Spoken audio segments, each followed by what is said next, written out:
Book of Heaven, Volume 21, April 8th, 1927. How all the figures and symbols of the Old Testament symbolize the children of the divine will. How Adam, from a high point, fell to the lowest point. I was following the acts that the divine will had done in all creation, and I was also searching for the acts it had done in the first father Adam, as well as all those it had done in all the saints of the Old Testament, especially those in which the supreme volition had made its power, its strength, its vivifying virtue stand out. And my sweet Jesus, moving in my interior, told me, "My daughter, the greatest figures of the Old Testament, while being images that veiled the future Messiah, enclosed also the gifts, the image, and symbolized all the gifts which the children of the supreme fiat would possess. When he was created, Adam was the true and perfect image of the children of my kingdom. Abraham was symbol of the privileges and the heroism of the children of my will. And calling Abraham to a promised land, flowing with milk and honey, making him the owner of that land, a land so fecund as to be enviable and aspired to by all other nations. Everything was symbol of what I would do with the children of my will. Jacob was another symbol of them. In fact, as the 12 tribes of Israel would descend from him, from their midst, the future Redeemer was to be born, who was to bind again the kingdom of the divine fiat to my children. Joseph was symbol of the dominion which the children of my will would have. And just as he did not let many peoples, and also his ungrateful brothers, perish of starvation, so will the children of the divine fiat have dominion and be the ones who will not let the peoples perish, that will ask for the bread of my will from them. Moses was the image of the power, Samson, symbol of the strength of the children of my will. David symbolized the reigning of them. All the prophets symbolized the grace, the communications, the intimacies with God which, more than they did, the children of my divine fiat would possess. See, all these were but symbols, images of them. What will happen when the lives of these symbols will come out? After all these came the celestial lady, the sovereign empress, the immaculate, the spotless, my mother. She was not symbol or image, but the reality, the true life, the first privileged daughter of my will. And in the Queen of Heaven I looked at the generation of the children of my kingdom. She was the first incomparable creature, who possessed, intact, the life of the supreme volition, and therefore she deserved to conceive the eternal word, and to mature within her maternal heart the generation of the children of the eternal fiat. Then came my very life, in which the kingdom was established which these fortunate children were to possess. From all this, you can comprehend how the primary purpose of everything that God did from the beginning of the creation of the world, and that he does and will do, is to form the kingdom of his will in the midst of creatures. These are all our aims. This is our will, and to these children will all our goods, our prerogatives, our likeness be given.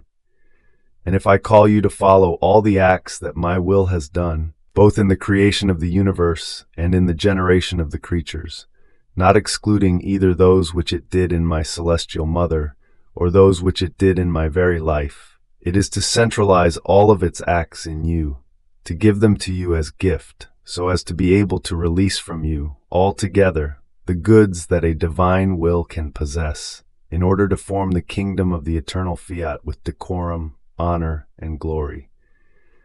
Therefore, be attentive in following my will." I was thinking to myself, how is it that by withdrawing from the divine will, from such height, Adam fell so low? And Jesus, moving in my interior, told me, "My daughter, in the natural order, one who falls from a very high point either perishes completely or remains so wrecked and deformed that it is impossible for him to recover his original state of health, of beauty, of stature. He will remain as a poor cripple, blind, bent over and lame. And if he is a father, from him will come the generation of the cripple, of the blind, of the hunchback, and of the lame. In the same way, in the supernatural order, Adam fell from an extremely high point. He had been placed by his Creator at a point so high as to surpass the height of the heavens, of the stars, of the sun. By living in my will, he dwelled above everything, in God himself. Do you see then from what point Adam fell? Given the height from which he fell, it was a miracle that he did not perish completely. But even though he did not perish, the blow he received with the fall was so violent that it was inevitable for him to remain crippled, wrecked, and deformed of his rare beauty. He remained shattered in all his goods, numb in operating, dazed in his intellect. A continuous fever debilitated him, such that, as it weakened all his virtues, he no longer felt the strength to dominate himself.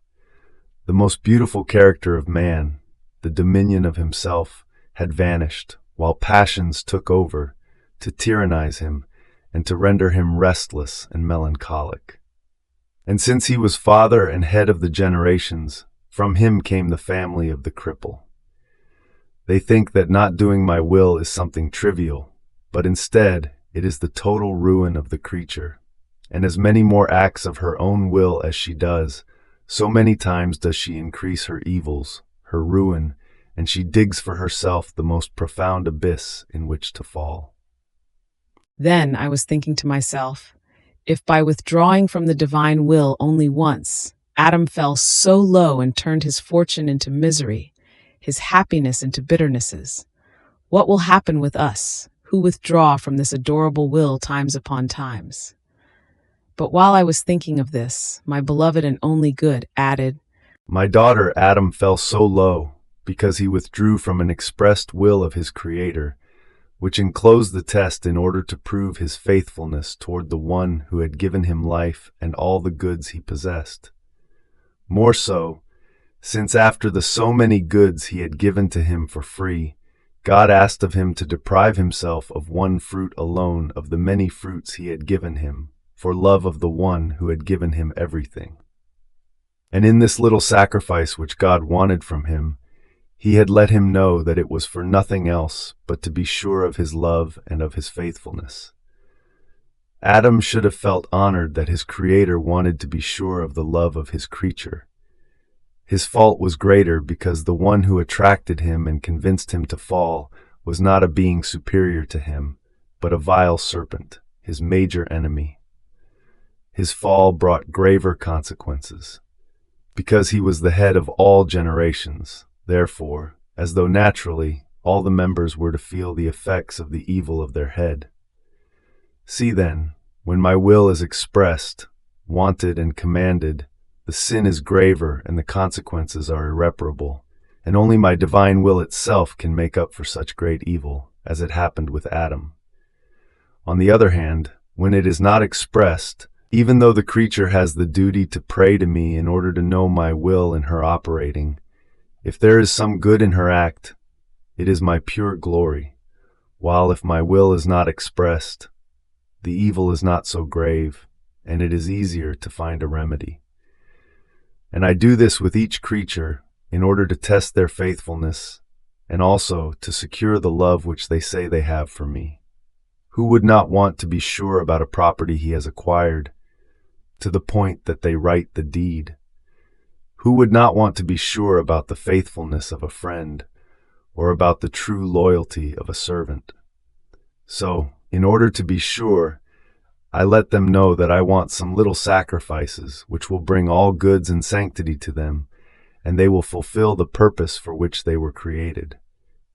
But if they are reluctant, everything will be upset in them, and all evils will swoop down upon them.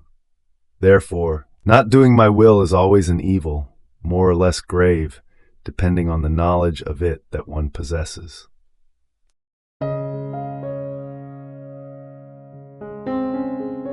Thank you for being a part of our community here at Divine Will app. If you enjoy listening to Jesus' lessons on how to live in the divine will, please give this video a thumbs up. Your likes help us reach more souls yearning to live in the kingdom of the divine will.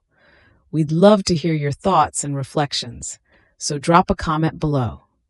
Your insights not only enrich our community, but also inspire others on their spiritual journey. And don't forget to subscribe to our channel. By joining us, you're helping to spread the news of the kingdom of the divine will, so that together we can bring His kingdom to reign on earth as it is in heaven. In the divine will, always.